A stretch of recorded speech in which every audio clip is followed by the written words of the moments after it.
We were nowhere near Ramesh Kaka's farm, madam sir. Please believe us. I insisted with teary eyes, knowing fully well that my defense was being misconstrued as talking back to the teacher.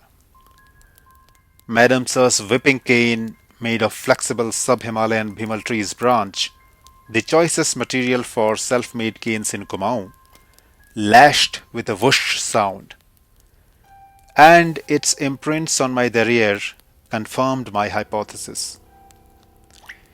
If you two weren't there, then who broke his wall?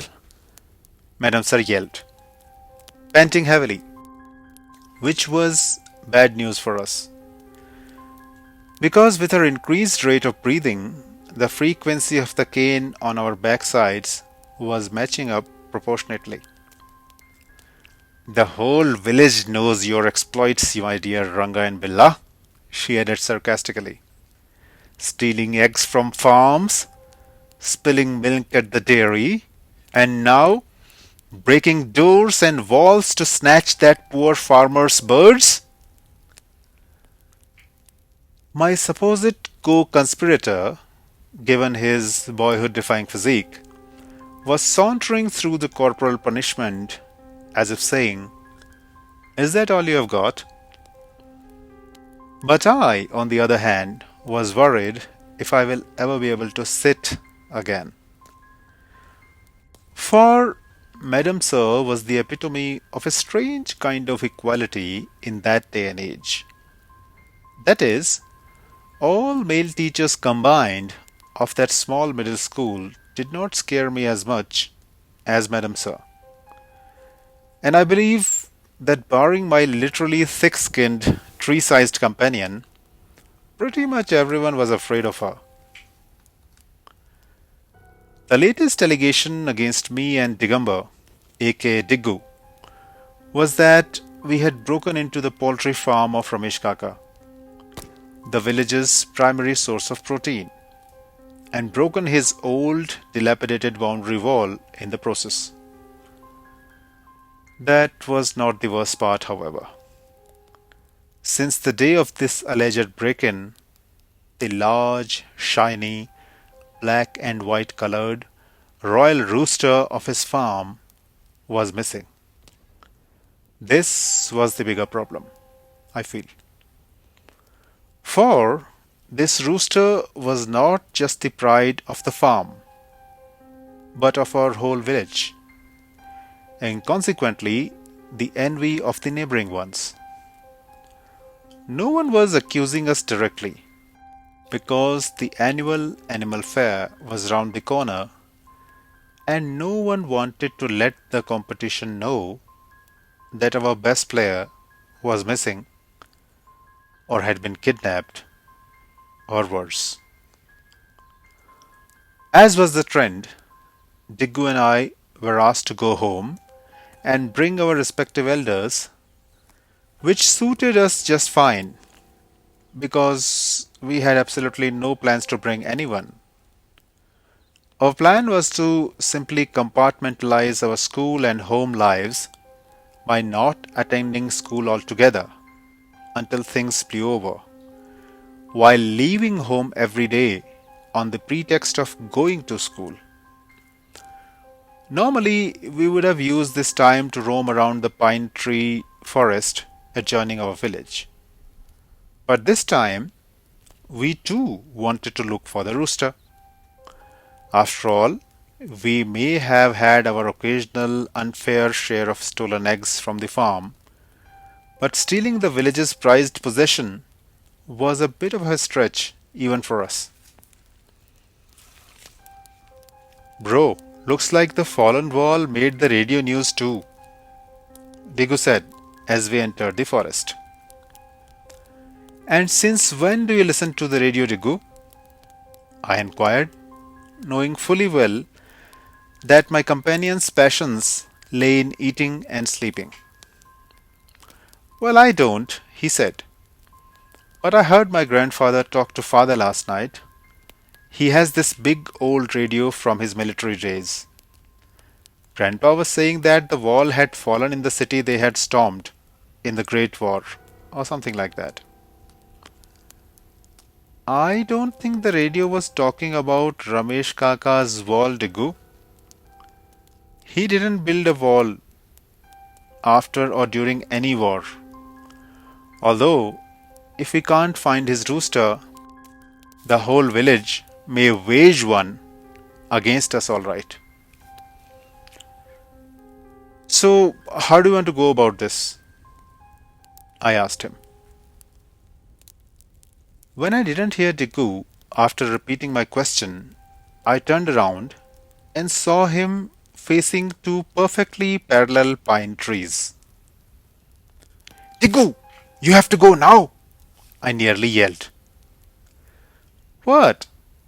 I can't think on a full bladder, he replied, aiming for the gap between the twin trees and successfully finding it as well. Normally, I would have taken turns with him, playing our pre-teen days twisted version of Slam Dunk, but my mind was elsewhere today. I started looking up on the tree branches to see if there was any sign of a feral wild animal having snatched the prized black and white rooster. Diggu was still busy with his business, and I was occupied with scanning the surroundings. And that's when we saw it first. Well, to be precise, that's when we heard it first. A gust of wind above, over the trees somewhere, as if something had flown over our heads. A branch moved heavily, as if something really heavy had landed on it. There were no monkeys and apes in our village in those days. A leopard had not been seen in months. Tigers had long ago migrated to the Tarai. So, what was it? And where was it? What was this entity that had this kind of juice to shake two large pine trees? My train of thought was derailed by Diggu's alarming voice. I think we found it, bro. Now we will show all those who accused us, okay? Including that executioner, madam, sir. With half belief, I listened to Diggu and asked him where he had seen the rooster. He turned to show me, forgetting that he was still aiming for the gap between the twin trees, and turning would mean that his aim would become me.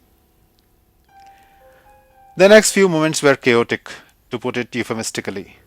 But surprisingly, the chaos did not bother the entity perched atop the top branch of one of the twin pine trees.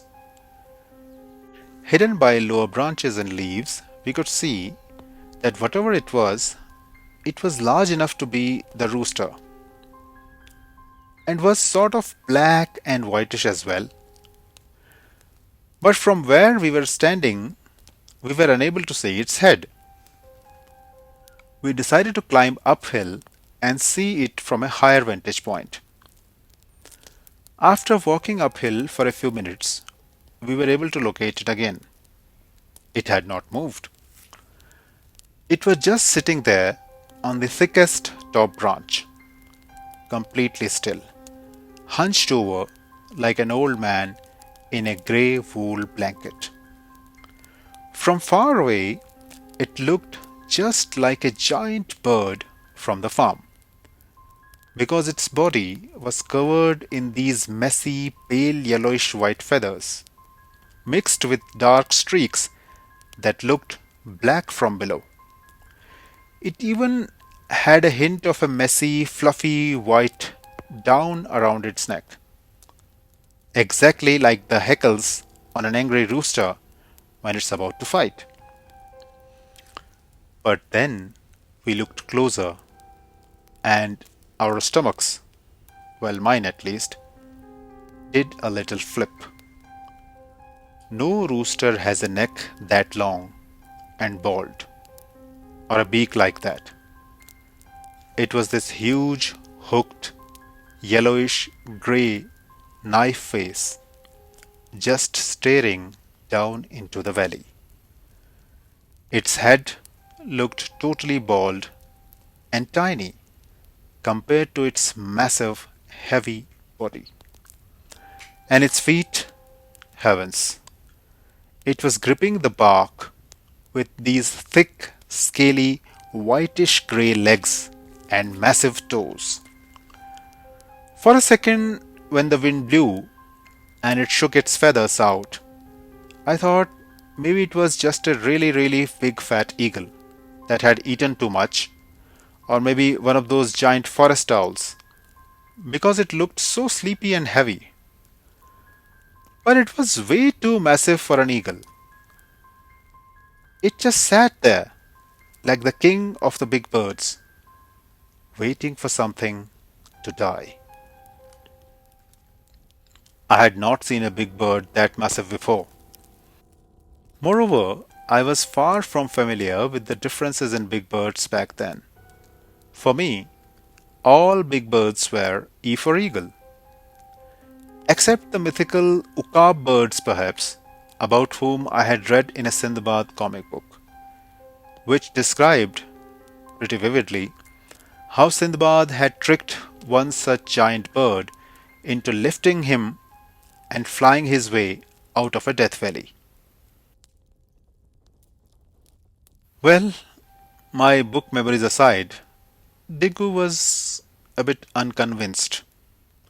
The absence of the fleshy reddish crest that adorns a rooster's head was not enough of a hint for him. I myself was sure of just one thing. Whatever we were looking at, it was definitely not Ramesh Kaka's rooster. Even on steroids, the rooster could not have grown to the size of a mountain goat, which roughly looked the size of the big bird in front of us now. And then it happened. The thing that removed all our doubts. The entity bent slightly forward and below, like a leopard looking to jump. It pushed its big claws on the pine branch and finally spread its wings and took off in the air. And that is when it hit Diggu, because that big bird's wingspan eclipsed the twin trees, and not along their internal distance, that is bark to bark, but from outer branch to outer branch. I realized that we were running only when my breath started going out of control. But no matter how little air was left in our lungs, we only stopped when we saw the village outskirts and the first building that marked the beginning of the human population, the middle school.